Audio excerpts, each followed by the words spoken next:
नमस्कार। ज्ञान Ganga RDP programme में राजकीय महाविद्यालय अजमेर से मैं doctor Ashok Kumar Siroya, associate professor, एवं doctor Nisha Siroya, assistant professor, PG department of zoology, SPC government college Ajmer से आज हम प्रैक्टिकल सेशन में पेरिफेरल ब्लड स्मीयर एग्जामिनेशन के बारे में जानकारी प्राप्त करेंगे। पेरिफेरल ब्लड स्मीयर जो एग्जामिनेशन है ये विंडो टू बॉडी कहलाता है, जिसमें कि एक छोटे से एक्सपेरिमेंट या छोटे से प्रयोग के द्वारा शरीर के अंदर बहने वाले रक्त के अंदर क्या क्या विकृतियां होती है या किस तरह की उनकी समस्याएं हैं उसको जाना जा सकता है। अब इसकी जो इंट्रोडक्टरी पार्ट है या जो इसका थ्योरेटिकल पार्ट है उसमें हम डॉक्टर निशा सिरोया इसके बारे में जानकारी देंगी। मैडम नमस्कार। आज का experiment peripheral blood smear preparation है। ये एक तरह का ब्लड टेस्ट है जिसमें हम जो ब्लड सेल्स होती है, ब्लड में पाई जाने वाली विभिन्न प्रकार की जो ब्लड कार्बोसेल्स होती है उनको हम आइडेंटिफाई कर सकते हैं, उन्हें हम पहचान सकते हैं। ये एक बहुत ही इम्पॉर्टेंट हेमेटोलॉजिकल लैब के लिए बहुत ही इम्पॉर्टेंट टूल है और बहुत ही इम्पॉर्टेंट है, क्योंकि ये जो टेस्ट है ये एक तरह से जो WBCs होती है उनकी आकृतियों को, शेप को इसमें हम आइडेंटिफाई कर सकते हैं, और अगर उनमें कोई एबनॉर्मलिटीज हो तो उससे हम उनमें होने वाली विभिन्न प्रकार की जो ब्लड से रिलेटेड डिजीज होती है, जो डिसऑर्डर्स होते हैं, उन्हें हम डायग्नोज भी कर सकते हैं। तो इस प्रकार से ये बहुत ही एक इम्पॉर्टेंट टूल है। Examination of the peripheral blood smear is an inexpensive but powerful diagnostic tool in both children and adults. और ये एक तरह से हमारा जो बोन मेरो होता है उसका जो स्टेटस है वो कितना फंक्शनल है उसके बारे में भी हमें ये इंफॉर्मेशन देता है। WBC यानी कि ल्यूकोसाइट, ये हमारे बॉडी में जो हमारा इम्यून सिस्टम होता है उसको ये उसका बहुत ही इम्पोर्टेंट पार्ट होता है। और जो ल्यूकोसाइट्स होती है वो हमारे शरीर में रोगाणुओं से हमें रक्षा करने के लिए हेल्प करती है। ये विभिन्न प्रकार की जो एंटीबॉडीज होती है उन्हें डेवलप करती है, हिपेरिन और हिस्टामिन का सिक्रेशन करती है। अब यदि हम इसकी मॉर्फोलॉजी के बारे में बात करें तो जो WBC है उसे मेनली दो भागों में डिवाइड किया गया है, granulocyte and agranulocytes. Granulocyte is further divided in 3 types, basophils, eosinophils and neutrophils. Granulocytes में ग्रेन्यूल्स प्रेजेंट होते हैं और अग्रेन्युलोसाइट जो कि लिम्फोसाइट और मोनोसाइट है इनमें ग्रेन्यूल्स प्रेजेंट नहीं होते हैं और ये आकार में बड़ी होती है। इस प्रकार से ये जब हम ये टेस्ट करेंगे, इसकी एक स्मीयर बनाएंगे तो हम इसमें आइडेंटिफाई कर पाएंगे, जैसे हम इस चित्र में देख पाते हैं कि बेसोफिल्स है वो किस तरह से हमें दिखाई देती है। ये डिफरेंट शेप एंड साइज की होती है और इनके जो न्यूक्लियस होते हैं वो भी अलग अलग प्रकार के होते हैं। तो इस स्मीयर के बाद में हम इसको आइडेंटिफाई कर पाएंगे। उसके बाद है बेसोफिल्स। बेसोफिल्स जो है ये टोटल जो WBC है उसका 1% बनाती है और इसका जो न्यूक्लियस होता है ये सेगमेंटेड होता है या बाइलॉक्ड होता है, जैसा कि इस चित्र में हम देख सकते हैं। ये दो भागों से मिलकर बना होता है और एक छोटा सा फिलामेंट होता है जिसके द्वारा ये जुड़ा रहता है। तो इस प्रकार से ये हमें दिखाई देती है। ग्रेन्यूल्स इसके अंदर जो होते हैं वो लार्ज होते हैं और ये ब्लू या पर्पल कलर से के दिखाई देते हैं। जब हम इन्हें स्टेन करेंगे तो इन्हें देख पाएंगे। ये जो बेसोफिल्स होती है, जब जैसे अगर किसी की बॉडी में कैंसर है तो ऐसी अवस्था में इनकी संख्या बढ़ जाती है। तो इस तरह से ये माइलो प्रोलिफेरेटिव डिसऑर्डर को हम इससे डायग्नोस कर पाते हैं। उस अवस्था में, कैंसर की अवस्था में बेसोफिल्स की संख्या यहाँ पे बढ़ जाती है। फिर है इओसिनोफिल्स। ये नॉर्मली 1 to 6% टोटल WBC का बनाती है और इसका साइज 12 to 17 μm होता है। इसके अगर हम न्यूक्लियस की बात करें तो ये भी बाइलॉग्ड होता है, परंतु ये स्पेक्टिकल शेप का होता है और इसका जो मेन फंक्शन है वो होता है फैगोसाइटोसिस, यानी कि ये एंटीजन और एंटीबॉडी रिएक्शन इसके अंदर ये इसको दर्शाता है। और यदि बॉडी में इसकी संख्या अधिक हो जाए तो ये एलर्जी है या फिर एस्थमा है, इस तरह के लक्षण हमें दिखाई देने लगते हैं। फिर है पॉलीमॉर्फोन्यूक्लियर न्यूट्रोफिल्स। इसे हमने पॉलीमॉर्फोन्यूक्लियर न्यूट्रोफिल इसलिए कहा क्योंकि इसका जो न्यूक्लियस होता है वो उसके अंदर 2 से ज़्यादा यानी कि 2 से लगाकर 5 तक लॉग पाए जाते हैं और ये इनकी जो संख्या होती है वो WBC में सबसे ज़्यादा पाई जाती है। सबसे अधिक प्रकार की WBC यही होती है। ये 40 to 80% तक कवर करती है। इसका जो डायमीटर होता है वो 30 μm तक होता है। फिर इसके बाद हम बात करते हैं अग्रेनुलोसाइट। इसमें है lymphocyte. Lymphocyte actually total WBC count की 20 to 40% तक इसका ये भाग बनाती है और ये मुख्य रूप से 2 प्रकार की हो सकती है, small lymphocyte and large lymphocyte, जो कि इसके साइज के अकॉर्डिंग भी इनको डिफरेंशिएट यहाँ पे किया गया है। जैसे अगर छोटा साइज है तो 6 to 10 mm है तो वो स्मॉल लिम्फोसाइट में उसको कंसिडर करेंगे और यदि वो 12 to 15 mm तक उसका डायमीटर है तो ये लार्ज लिम्फोसाइट में कंसिडर की जाएगी। इसका जो न्यूक्लियस होता है वो सिंगल होता है और इस प्रकार से इसमें जो ग्रेन्यूल्स होते हैं वो यहाँ पर एब्सेंट होते हैं। नेक्स्ट है मोनोसाइट। ये आकार में बहुत बड़ी होती है और परंतु इनकी संख्या बहुत कम होती है, यानी कि ये जो टोटल WBC है उसका सिर्फ 2 से 10% ही कवर करती है और इसके अंदर जो साइटोप्लाज्म होता है वो ग्रे ब्लू कलर का होता है और इस तरह से ये मोनोसाइट इसके अंदर दिखाई देती है। अब हम आज जो ये एक्सपेरिमेंट करेंगे ब्लड स्मीयर जो बनाएंगे उसके ऑब्जेक्टिव की बात करें तो इसमें हम आज इसके ऑब्जेक्टिव को हम इन 2-3 भागों में डिवाइड कर सकते हैं। जैसे कि सबसे पहले हम ब्लड स्मीयर को प्रिपेयर करेंगे, एक ब्लड स्मीयर बनाएंगे जिसे हम पेरिफेरल ब्लड स्मीयर कहते हैं। उसके बाद हम जो ये ब्लड स्मीयर बनाएंगे उसको हम स्टेन करेंगे। स्टेन करना क्यों आवश्यक है, हम जो ये सेल्स होती है उनको स्टेन क्यों करते हैं, क्योंकि जो सेल्स होती है एक्चुअली ये सेल्स अगर हम माइक्रोस्कोप के अंदर उसको जब देखते हैं तो ये जो सेल्स होती है ये ट्रांसपेरेंट होती है और हम इन्हें आइडेंटिफाई नहीं कर पाते, ये विजिबल नहीं हो पाती है। तो जब हम इन्हें स्टेन करते हैं तो ये स्टेन क्या करता है, उन्हें विजिबल बनाता है। इसके कारण हम इन्हें दूसरी सेल से डिफरेंशिएट कर पाते हैं, आइडेंटिफाई कर पाते हैं। तो आज हम जो विभिन्न प्रकार के इस प्रयोग में हम जो विभिन्न प्रकार के WBC के बारे में अभी हमने देखा उनको हम अलग अलग रूप में आइडेंटिफाई कर पाएंगे, उन्हें डिफरेंशिएट कर पाएंगे।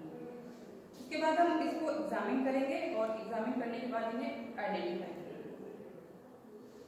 इसके लिए जो हमें इक्विपमेंट चाहिए वो जैसे light microscope, immersion oil, clean slides, spreader slide है यहाँ पर, कैपिलरी ट्यूब्स, माइक्रोपिपेट्स और कुछ प्लॉटिंग पेपर्स, जिम्सा स्टेन या राइट स्टेन दोनों जो भी अवेलेबल हो, 70% methanol and distilled water. Smear preparation के लिए जो मेथोडोलॉजी हम अपनाते हैं उसमें एक जो ब्लड जो सैंपल हमारे पास है वो EDTA में सुरक्षित होना चाहिए, न कि उस सीक्रेट और अन्य किसी प्रिजर्वेटिव में होना चाहिए, क्योंकि सीक्रेट और उसमें ब्लड की क्वालिटी जो हम WBC लेवल के हिसाब से करते हैं वो ऐसा नहीं रहता है। तो या तो EDTA प्रिजर्व हो या फिर फ्रेश ब्लड हो तो उसको हम एक बूंद जो है वो स्लाइड पे हम इस तरह से रखेंगे। स्लाइड पे रखने के बाद दूसरी स्लाइड को स्प्रेडर के रूप में इसमें यूज करते हैं और दूसरी स्लाइड को स्प्रेडर के रूप में ये स्लाइड यहाँ से पीछे का हिस्सा इसको टच कराते हुए इसको आगे की तरफ इसको यहाँ ब्लड की फिल्म को बढ़ा देते हैं। ये जो स्प्रेडर है वो बिल्कुल इवनली स्प्रेड कर देता है इसको स्लाइड पर। तो हम अभी जैसे इसको हम करके देखेंगे कि किस प्रकार से इसको स्लाइड ब्लड को सैंपल को हम इसको स्प्रेड करते हैं।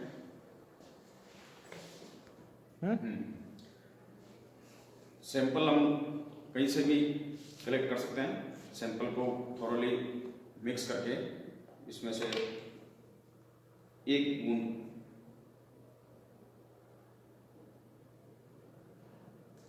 अच्छा पीपेट से करना चाहिए।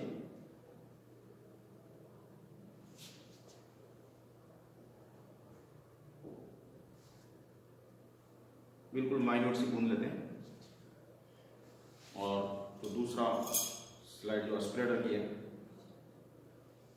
फोकस करना।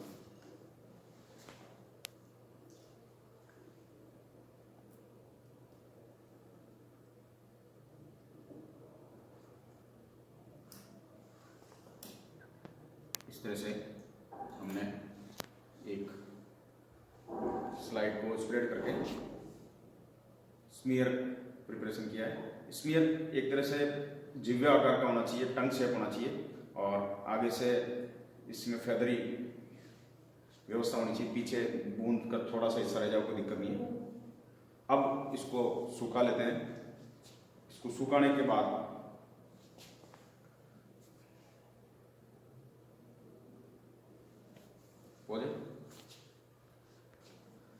सुखाने के बाद इसको ये जो 5 से 7 मिनट लगेंगे सूखने में, इसको 70% एल्कोहल जो है उसमें केवल डिप करके बाहर निकालना ताकि ये फिक्स हो जाए। फिक्सेटिव के रूप में इसको 70% एल्कोहल हम काम में ले रहे हैं। ये डिप किया और ये बाहर निकाल दिया।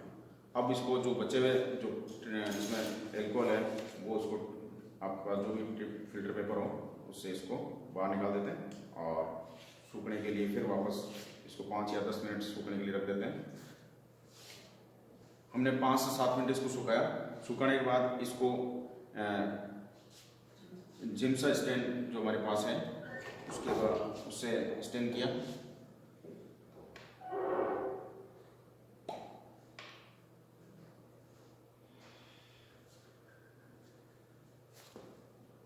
सूखने के बाद ये सेकंड स्टेप है, उसके अंदर हमने इसको जिम्सा स्टेन के द्वारा एक बूंद से केवल स्टेन किया और स्टेन करते 1-2 सेकंड में इसको वाटर से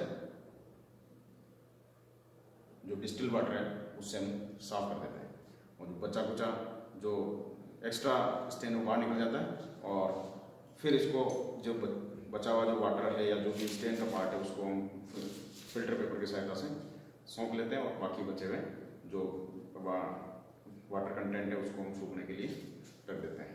के लिए हमने जो जिम्सा स्टेन यूज किया है इसके मेनली 2 कंपोनेंट्स है, एक ईरोसिन और एक होता है इसमें मेथिलीन।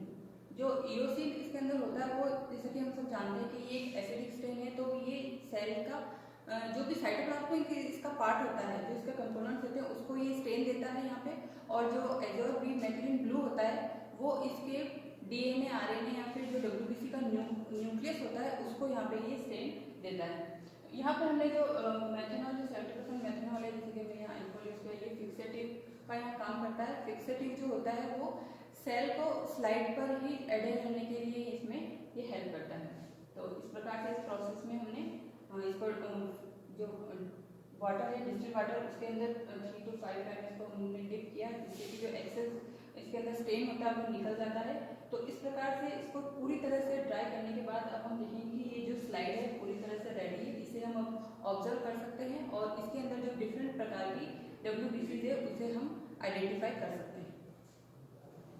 जो स्मीयर है वो टंग शेप होना चाहिए और जहाँ से बूंद जहाँ से स्टार्ट हुई है वहाँ से लास्ट तक टेल पार्ट तक बिल्कुल इवनली डिस्ट्रीब्यूटेड होना चाहिए।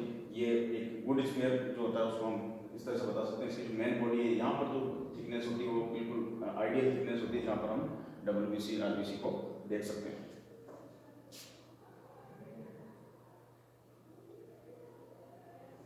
ये कुछ ऐसी समस्याएं आ जाती है जिसकी वजह से कुछ स्मीयर जो होता है पुअर स्मीयर बनता है। तो उसके लिए जैसे बुलेट की जो आपने ड्रॉप बड़ी ले ली या बहुत ज़्यादा छोटी ले ली तो वो है आपने जो जर्की मैनर में अगर आपने उसको स्प्रेड किया तो समस्या आ सकती है, या एंटायर एज पर जो पूरी आपकी स्लाइड पर अगर फैल गया हो तो समस्या हो सकती है। और एक यदि इसका एंगल जो है आपने जो एंगल लिया ये एंगल 30 से और 45 डिग्री के बीच में होना चाहिए और एक जो एंगल आपने फिक्स कर लिया वो पूरी जो स्प्रेड हो रहा है इसके अंदर पूरी एक ही एंगल लेना चाहिए, कम होना चाहिए ज़्यादा होना चाहिए जो आपने फिक्स कर दिया है। तो उसके अनुसार फिर आपने सारे इसको ध्यान में रखेंगे तो ब्लड की जो स्मीयर है वो बहुत अच्छी। स्टेन करने के बाद जब स्लाइड पूरी तरह से सूख जाती है और जब हम उसे एग्जामिन करते हैं तो हम देख पाते हैं कि जो डिफरेंट प्रकार की डब्ल्यूबीसी है उन्हें हम ऐसे अलग अलग तरह से डिफ्रेंशिएट कर सकते हैं। जैसे अभी हमने इनकी डिटेल में मॉर्फोलॉजी पढ़ी थी तो हमने देखा था कि जो न्यूट्रोफिल्स है वो उसके अंदर जो इसका न्यूक्लियस होता है उसमें 3 या 4 डॉट्स पाए जाते हैं, तो उस तरह से वो आइडेंटिफाई हो जाती है। और बेसोफिल्स है मोनोसाइट जो होती है वो आरबीसी से आकार में क्योंकि बहुत ज़्यादा होती है इसलिए उस हिसाब से उसको आइडेंटिफाई कर सकते हैं। और जो इओसिनोफिल है उसके अंदर भी हमें इसका न्यूक्लियस दिखाई दे रहा है। ये पर्पल कलर से यहाँ पे स्ट्रेन हो जाता है और इसके अंदर ये बाइलोग होता है और ये इस तरह से यहाँ पे जैसे लिम्फोसाइट और इओसिनोफिल्स को भी हम इन्हें डिफरेंशिएट कर सकते हैं। अब सभी प्रकार की जो WBCs है उन्हें अगर आइडेंटिफाई करना है तो कैसे करेंगे, इसे हमने कुछ कैटेगरीज है जिसमें हमने डिवाइड कर दिया है। जैसे कि आरबीसी के, सबसे पहले आरबीसी के साइज के आकार के अनुसार अगर जो सेल्स है वो लगभग आरबीसी के आकार की है और वो उसके अंदर ग्रेन्यूल्स एब्सेंट है, तो इस प्रकार की जो सेल्स होगी, जो WBCs होगी जिसके अंदर ओवल शेप का न्यूक्लियस अगर प्रेजेंट है तो वो स्मॉल लिम्फोसाइट यहाँ पर प्रेजेंट होगी। और अगर जो आरबीसी है उसकी तुलना में थोड़ी सी बड़ी अगर सेल्स है और उनके अंदर ग्रेन्यूल्स भी प्रेजेंट है, तो इस प्रकार की जो सेल्स है वो न्यूट्रोफिल्स होगी। उन्हें हम उसके 2 या 4 लॉक्ड न्यूक्लियस के आधार पे पहचान सकते हैं। और अगर उसके अंदर 2 लॉक्ड न्यूक्लियस है और उसके बीच का जो स्ट्रैंड है वो स्ट्रेट है, तो उसे हम इओसिनोफिल कहते हैं।